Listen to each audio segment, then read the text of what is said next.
Roger Camp is that young man, that gentleman that we see in the coffee lounge every morning, who greets everybody who comes by, and he's usually working on a crossword puzzle, but he's there to greet us as we start our day.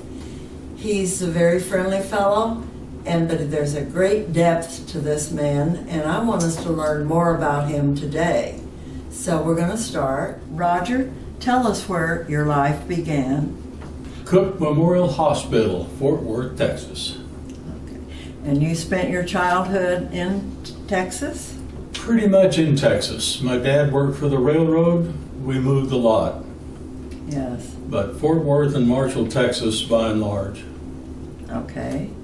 And then I know that the family eventually moved to Oklahoma, and you went to high school at El Reno. Yes. Tell us what age you started high school, because that was affected by your elementary education, right? We moved often. It was difficult for anybody to figure out what grade I should be in, so I skipped 2 years. So I started high school at age 15. Did you start college at 16? Yes. Okay.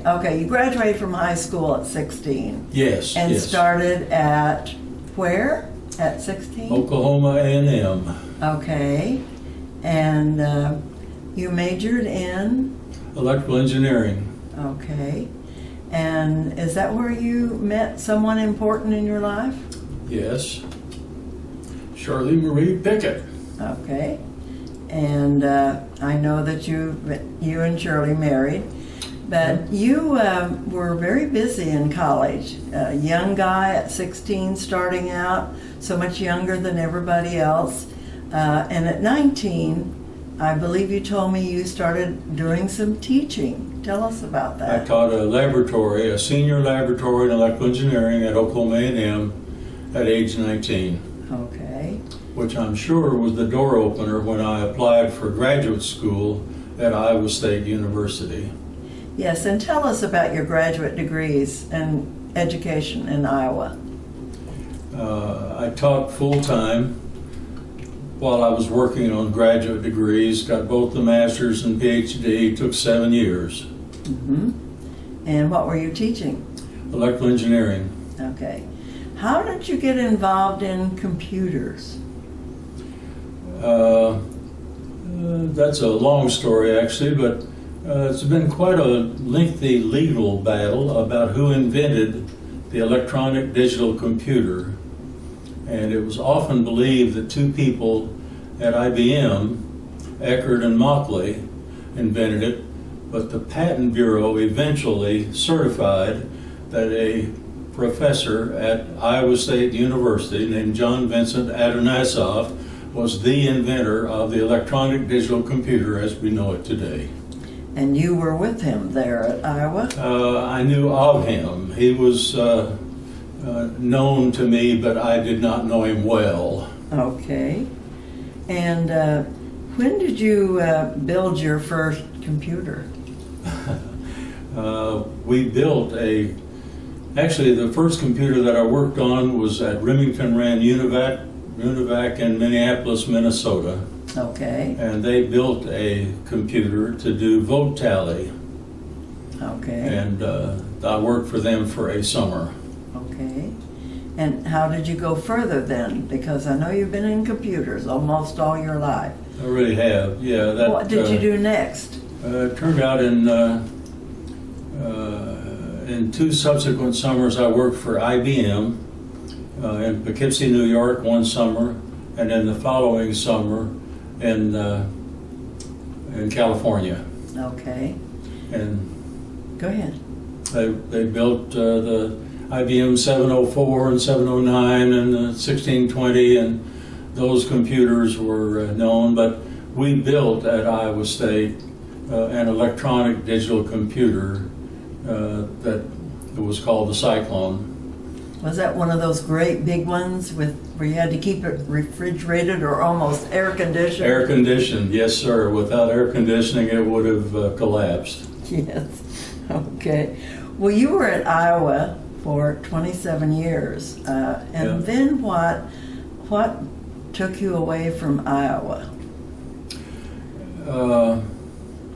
I worked for, I had a colleague, for example, that was at Iowa State. He and I were office mates my first year there.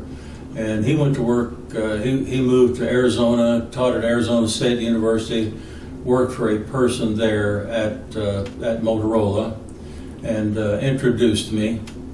And I've subsequently decided I'd like to, and my wife was willing, so we took a year and moved to Tempe, Arizona, worked for Motorola. Okay. Motorola made integrated circuits. We had a large IC fab, and that was, turned out they had a super secret project going on down the hall from my office, and I wound up being at the forefront teaching selected customers about this microprocessor chip, as it was subsequently called, and that was a launching pad for writing 2 computer microprocessor related textbooks for college level teaching. Very good. What took you to Cal Poly? Went to California with some ex-students, decided to do a startup, and I gave up 27 years of tenured security, teaching electrical engineering and computer engineering and computer science, and went to California with these ex-students and a friend that I had known that raised some money, and we did a computer startup. And it lasted about a year and a half, and got a phone call one morning saying, we're going to shut down. We're out of money, and so we're going to have to shut down. So there I was without a job. But you got one. I called the person that I had gotten to know, who was the chairman of electrical engineering at California Polytechnic State University there in town, and he said, school starts tomorrow, I'll put you on the payroll today. That was lucky. For It was both, pure luck. for both you and them, I will say. Okay. So I wound up teaching there for 10 years. You mentioned something about China. Can you tell me what you were doing in China? Subsequent to the year with Motorola, I had a whole bunch of material together, and a person I got to know was teaching short courses, 2-day short courses on microprocessors all around the United States. So I was on the go all the time, and subsequently got an invitation for some people to come to China and teach a short course. 2-week short course is what they wanted. So I took 3 small computers, and they were very apologetic that they could not pay me an honorarium, but they would do the best they could. They'd give me a 2-week conducted tour of China in remuneration. So, And what did you see there? so saw the Great Wall, and saw Shanghai, and saw more things, and I can hardly even recount. That sounds busy. It was busy. exciting. Well, you mentioned, I'm probably backing up a little bit, that there were some young men you taught, and that 14 of them ended up starting their own companies? I can't, hard to describe how good my students were. I suppose I was kind of eager in a way, but they were very eager, and as a result, many of them had great ideas, and I helped them. I have 14 students, in addition to the people in California, start companies. That's exciting. And it was exciting. They just Yes. had great ideas, and there were just good results. One of them wound up sending me a picture of a check that he had written for $2 million, and he bought the company. Wow. That had to be pretty exciting. Well, you've had a lot of hobbies along the line your life, and I know you and Shirley traveled a lot. Is there an outstanding travel that you remember? I had so many that I'm not even sure where I would start. The trip to China was certainly a good one. You mentioned the Grand Canyon. Grand Canyon. My family, I infected my family with the idea of doing camping. And it turned out, so we acquired all of the equipment, backpacking, backpacks and tents and things, and we traveled.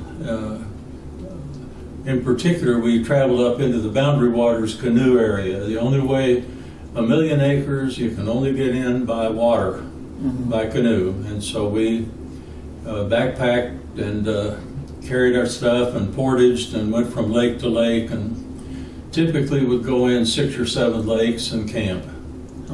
And then after we were in Arizona for that period of time, we decided to hike to the bottom of the Grand Canyon. There's a place down there called the Havasupai Indian Reservation. You have to go through and pay your tribute to get in, and went down there and camped for a week. That's quite an adventure. Quite big. I'm fortunate to have a family willing to do things like that. Yeah. And speaking of your family, you and Shirley had 3 children, is that correct? 3 children, 2 boys and a girl. Okay, and you helped raise a granddaughter, I understand. Is Yeah, that we right? did. Yeah. That's a big accomplishment. Youngest son moved to Honduras and had a daughter down there, and I felt like she needed better opportunities. Okay. And so Shirley and I raised a granddaughter. And I see her here frequently, visiting you. So she's a good granddaughter. Yeah, she lives here in Oklahoma City. Owns her own house. That's great. Yeah. That's great. Do you have anything on your bucket list for your future?